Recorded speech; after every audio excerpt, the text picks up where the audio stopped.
Good friends, I'm Dr. S.K. Gupta and I'm going to talk to you about the UV junction calculus. Here you can see that he is a 55-year-old gentleman who has come to us for the pain in the right flank, and if you see the kidney you find that there is moderate hydronephrosis, the renal pelvis is dilated, but the ureter is also dilated. Now we are going to try to follow this ureter across the flank and into the anterior abdomen up to the urinary bladder. This is the vessel, and just near the vessels you see that this is the ureter because it is not taking up color. Usually the ureters are not seen, but because this ureter is dilated, so it is seen as a tubular structure. Further down into the abdomen I see that this ureter is still dilated, and here also it is nearly near the urinary bladder. And here I have just reached the urinary bladder. This is the urinary bladder which is partially full, and you can see that this is the calculus which is obstructing the ureteric orifice into the urinary bladder. This is the prostate and this is the dilated ureter.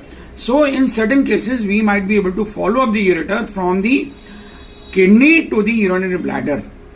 Here you can see that this is the urinary bladder. This is the calculus at the right UV junction, and it is causing an acoustic shadowing, suggesting that this is a radio-opaque, high calcium containing calculus. This I have tried to put in the color over here, and I can see that there is a comet tail effect, and this is the reverberation artifact and the comet tail effect. In case the tail becomes longer, then it is called as the comet tail effect. In case it is only a small alliteration over here, then it is called as the reverberation artifact. And this is the shadowing over here. And this is suggestive that this calculus is a high calcium containing UV junction calculus. Now try to see whether there is a urine flow from this side or not. Here you can see that there is a jet of urine flow from the left side, but repeatedly we saw, but we could not find any ureteric jet from the right hand side. It means that the obstruction is nearly complete, and it may be intermittently incomplete or incomplete, causing the back pressure change in the kidney. This is just to show you things once again. This is the dilated ureter at the lower part. This is the calculus over here, UV junction, and this is a partly filled urinary bladder, and this is a large prostate. But why is he developing all this? Because there is a large prostate. This prostate, you can see that both the lobes are enlarged and they are uniform in echogenicity, and this prostate measured nearly 80 grams in size, pretty big prostate.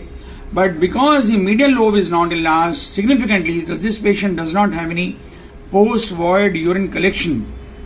You can see the enlarged prostate. This is the urinary bladder, and if I try to show you the longitudinal part of it, I can see that this is the large prostate which is uniform in echogenicity, and it is causing the back pressure changes and stasis on the right hand side, leading to the stasis of urine and the formation of the calculus.